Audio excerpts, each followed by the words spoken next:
একটা সময় ছিল যখন পুরো ফুটবল বিশ্ব এক বাক্যে মেনে নিয়েছিল যে লিওনেল মেসির যোগ্য উত্তরসূরি হিসেবে যিনি আর্জেন্টিনার হাল ধরবেন তিনি আর কেউ নন পাওলো দিবালা। দক্ষিণ আমেরিকার ছোট্ট এক শহর কর্দোবা থেকে উঠে আসা সেই শান্ত স্বভাবের ছেলেটি যখন বল পায়ে নামতেন মনে হতো ঘাসের উপর যেন কোনো এক জাদুকর তার জাদুর কাঠি ঘোরাচ্ছেন।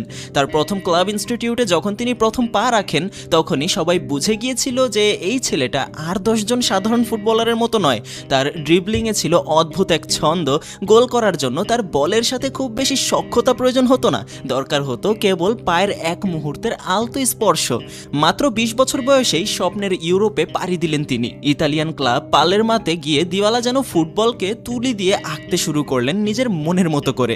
মাঠের ভেতর তার সেই অবিশ্বাস্য দ্রুত গতি আর নিখুঁত ফিনিশিং দেখে দর্শকরা মুগ্ধ হয়ে নাম দিলেন লাজোয়া বা রত্ন। এরপরই এলো সেই ঐতিহাসিক মুহূর্ত। 2015 সালের ইতালিয়ান জায়ান্ট জুভেন্টাস তাকে সই করালো 32 মিলিয়ন ইউরোতে। ফুটবল বোদ্ধারা তখনই ভবিষ্যদ্বাণী করেছিলেন যে সিরিয়া লিগে নতুন এক রাজত্ব হতে যাচ্ছে। আর সত্যি মাঠের মধ্যে দিবালা যেন ছিলেন সবকিছুর এক দারুণ সংমিশ্রণ। দেল পিওরোর মতো শৈল্পিক দক্ষতা, ক্রিশ্চিয়ানো রোনালদোর মতো নিখুঁত ফিনিশিং, আবার কখনো মেসির মতো বুদ্ধিদীপ্ত প্লেমেকিং, সবকিছুই যেন একাই ধারণ করতেন এই দিবালা। তার প্রতিটি গোল ছিল এক একটা নিখুঁত শিল্পকর্ম।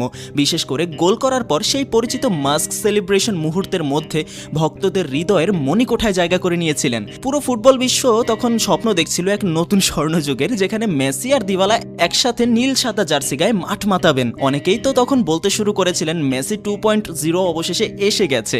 2018 সালে প্রথমবারের মতো বিশ্বকাপের মঞ্চে পা রাখলেন দিবালা। কিন্তু ফুটবল মাঝে মাঝে বড় নিষ্ঠুর এক খেলায় পরিণত হয়। সেই বিশ্বকাপে আর্জেন্টিনার ফর্মহীনতা আর রাউন্ড অফ 16 থেকে বিদায় নেওয়ার কষ্ট সব মিলিয়ে দিবালা নিজের সেরাটা সেভাবে মেলে ধরার সুযোগই পেলেন না। সেই যে ছন্দে পতন হলো তারপর থেকেই যেন সবকিছু উল্টো দিকে ঘুরতে শুরু করলো। ফুটবলারদের ক্যারিয়ারে ইনজুরির সাথে লড়াই, আবার কখনো কোচ পরিবর্তনের কারণে দলের পরিকল্পনার জায়গা হারানো, সব মিলিয়েই দিবালা যেন নিজের ভেতরের সেই পুরনো জাদুকরকে হারিয়ে ফেলতে শুরু করলেন।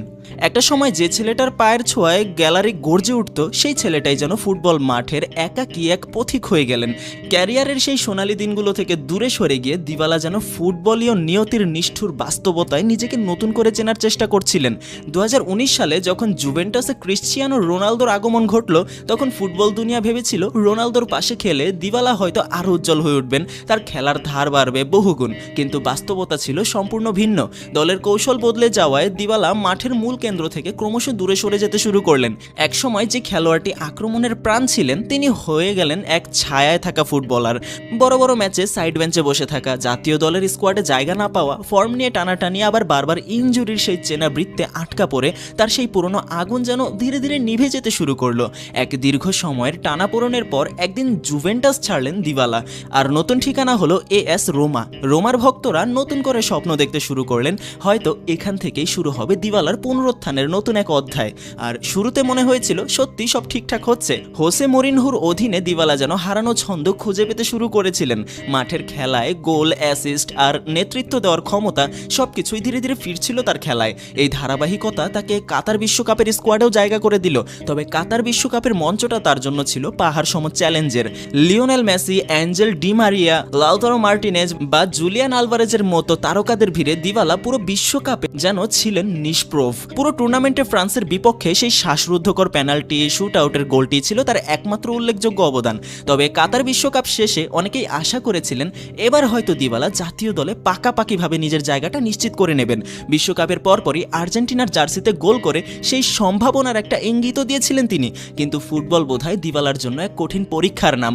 ইনজুরি যেন তার ক্যারিয়ারের এক অবিচ্ছেদ্য অংশ হয়ে গেছে। যখনই তিনি ছন্দে ফিরেছেন তখনই কোনো এক অদৃশ্য দেওয়ালের মতো ইনজুরি তাকে থামিয়ে দিচ্ছে। মৌসুমের সবচেয়ে গুরুত্বপূর্ণ ম্যাচগুলোতে যখন তাকে সবচেয়ে বেশি প্রয়োজন ঠিক তখনই তিনি মাঠের বাইরে।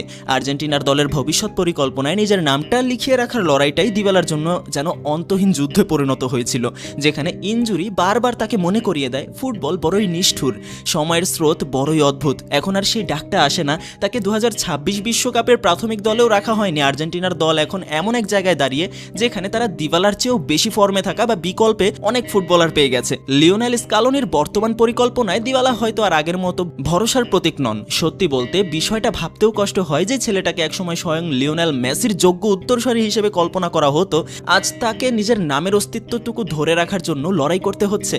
কিন্তু দিবালার গল্পের শেষটা কি এখানেই? আমি তা মনে করি না, কারণ এখনো তার চোখের দিকে তাকালে সেই পুরনো আগুনটা দেখতে পাওয়া যায়, সেই আগুন যেটা আজও বিড়বিড় করে বলে, আমি শেষ হয়ে যাইনি, কেবল একবার সুযোগ দাও, আবারও প্রমাণ করব আমি কোনো সাধারণ নাম নই, আমি একটা আস্ত অনুভূতি।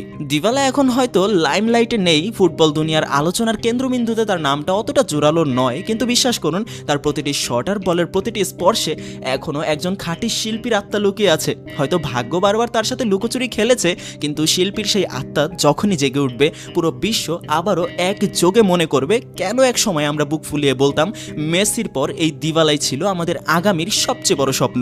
ফুটবল হয়তো তাকে অনেক কিছু থেকে বঞ্চিত করেছে, কিন্তু দিবালা তার জাদুকরি পায়ে এখনো যা কিছু ধারণ করেন তা হারিয়ে যাওয়ার মতো নয়। হয়তো দিন শেষে ফুটবল মাঠের সেই রত্নটি আবারও জ্বলে উঠবে, আমাদের সবাইকে মনে করিয়ে দিয়ে যে রত্ন কখনো তার উজ্জ্বলতা পুরোপুরি হারায় না, তা কেবল সঠিক সময়ের অপেক্ষায় থাকে।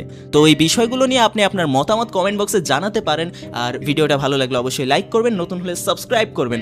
অবশেষে আপনি এই পর্যন্ত দেখেছেন, সেজন্য আপনাকে অনেক ধন্যবাদ।